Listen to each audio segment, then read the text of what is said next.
My grandma in her 80s, who probably doesn't even know what American football is, can call a better game than Shane Waldron did yesterday. Absolutely horrible.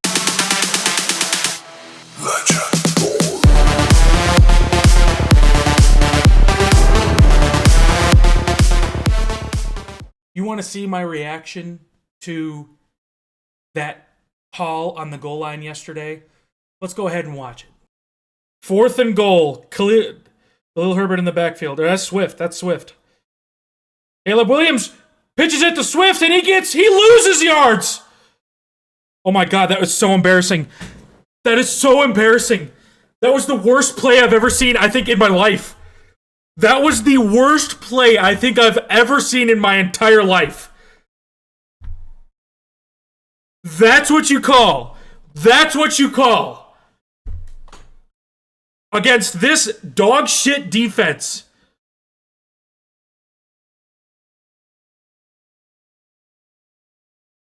That, I think, was the worst call I've ever seen in my entire life. It ended up being negative 12 yards.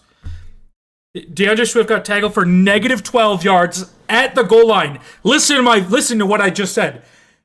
DeAndre Swift got tackled for negative 12 yards at the goal line. I didn't even think that was possible until today. Oh my God, that was the worst play I've ever seen in my life. That's the game. We just ended with 0 points in the half again. Again, 0 points. We could have at least had 6. Yeah, you could see I probably was not very happy.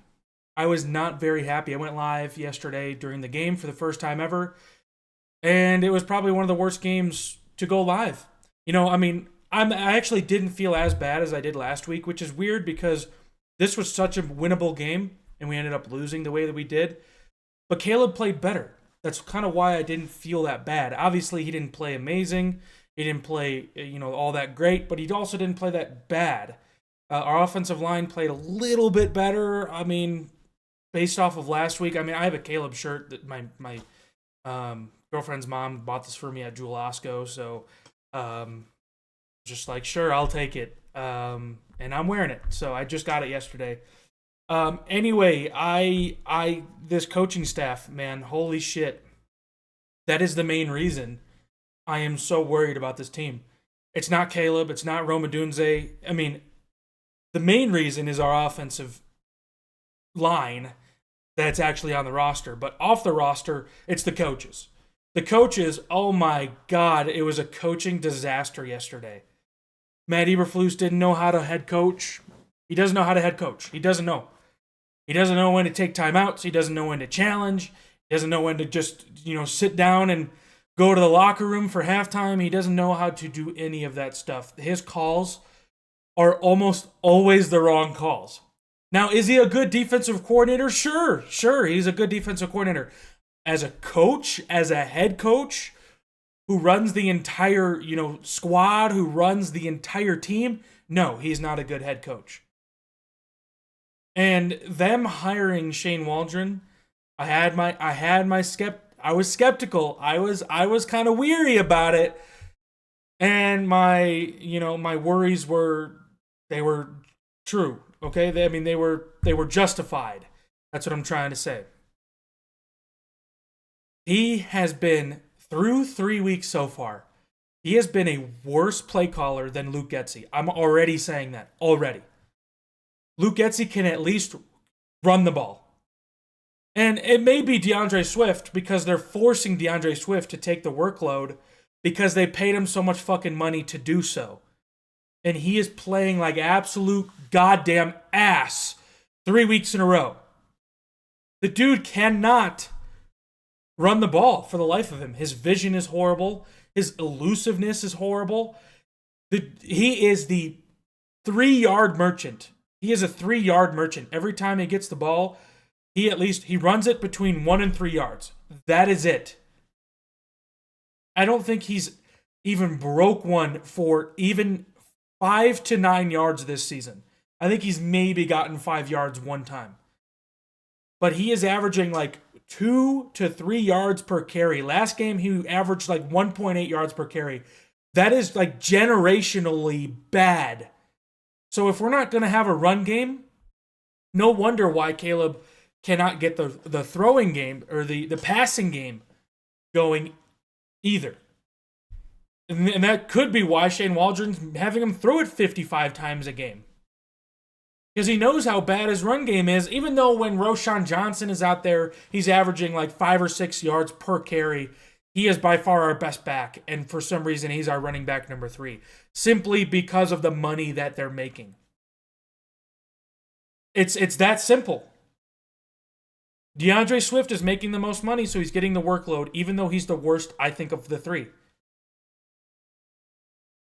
So I'm not really here to talk about DeAndre Swift. I mean, I kind of am. He's on our team, but he sucks. But my main concern is our coaches. Our main concern is our coaches. I already kind of covered Matt Eberflus. He's not a very good head coach. I think he's a good defensive coordinator, so he should probably just stick to that. But he wanted that head coach money. And I kind of blame Eberflus and, Kevin Warren for even keeping him. Or I mean Poles and Kevin Warren for keeping him. You know what I mean. It's just, it was hard to watch yesterday. The play calling was disgusting.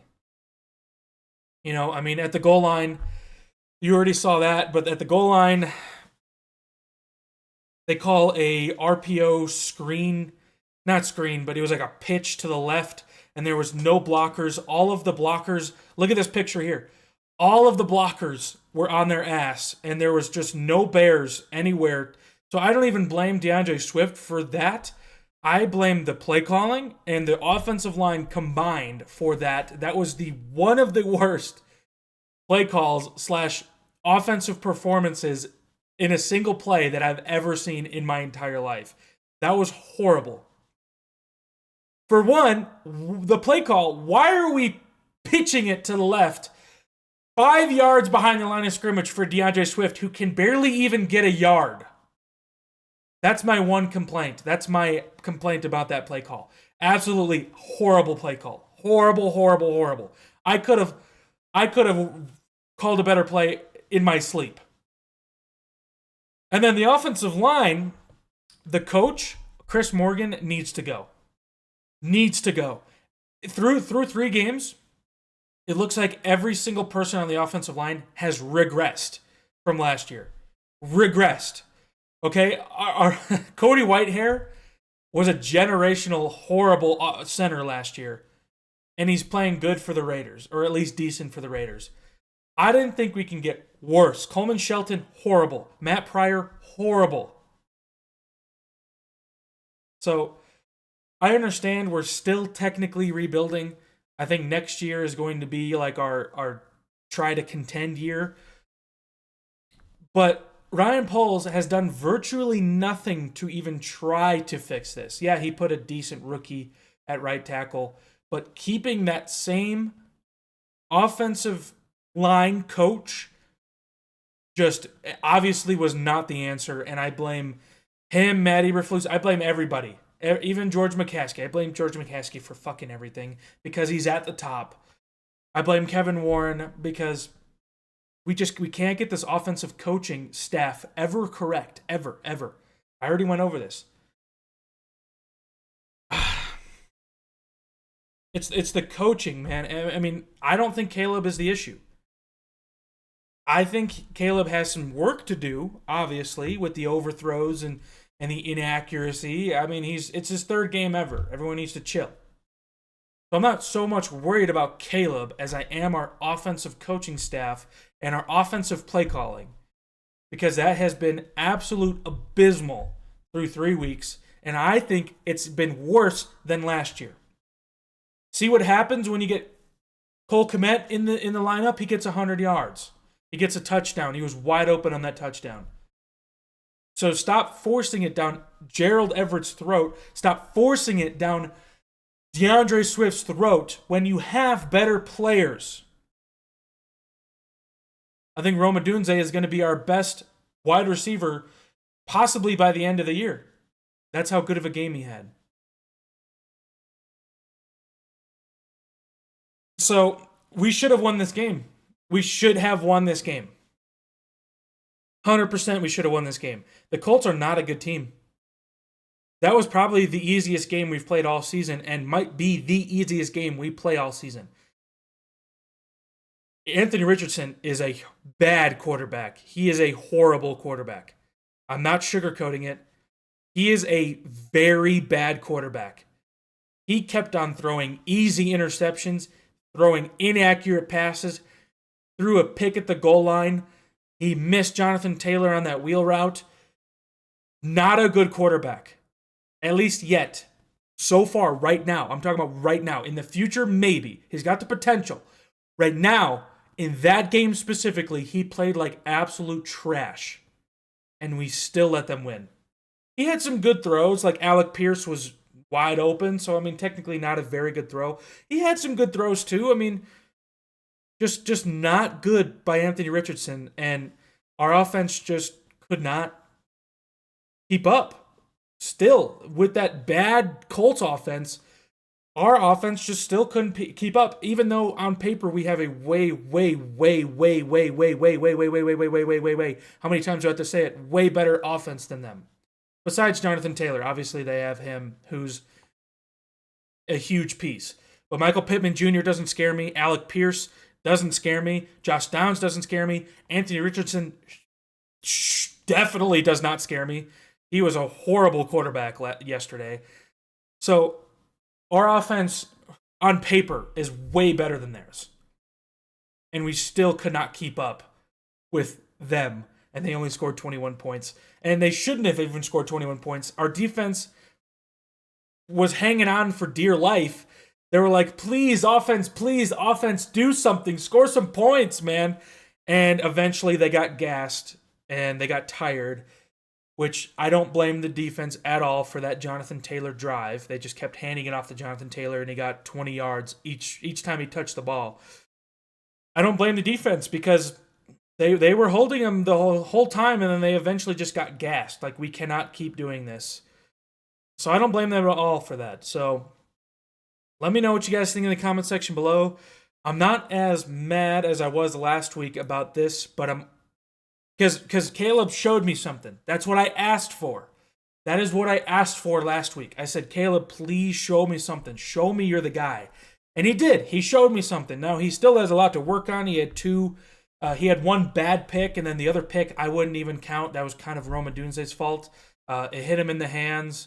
He should have caught it, and then it was a good play by the defender. He grabbed it with one hand and just kind of pulled it in. It should not have been a pick. That was just a very lucky play by the Colts. So I don't even really count that. And then the two touchdowns. The one touchdown, very good to Roma Dunze. That was a very, very good throw. And then the other one was just a wide open Cole Kmet on the right side in garbage time. So it didn't really even matter. So honestly, one touchdown I'm not going to count, and then one interception I'm also not going to count. So, but other than that, his yardage looked good. His completion rating was not that great either because he threw 55 fucking times today, which is absolutely insane for a rookie quarterback in his third game ever. But that run game was not helping him, so that's probably why. But anyway, let me know what you guys think in the comment section below. I'll see you guys in the next one. Have a good day.